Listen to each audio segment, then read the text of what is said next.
jika kamu pernah melihat hewan ini, jangan membunuhnya. Emangnya kenapa, Bang? Tapi sebelum itu, kalau menurut kalian kucing ini imut, like dan subscribe. Oke, lanjut. Itu adalah kelabang rumah. Serangga kecil yang seringkali dianggap menakutkan, namun sebenarnya bermanfaat bagi lingkungan. Bermanfaat apanya, Bang? Jadi tuh gini, kelabang rumah adalah predator alami bagi serangga-serangga pengganggu di rumah seperti laba-laba, kecoa, dan lainnya.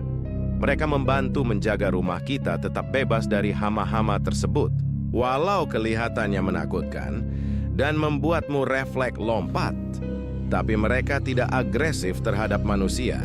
Jadi, jangan membunuhnya.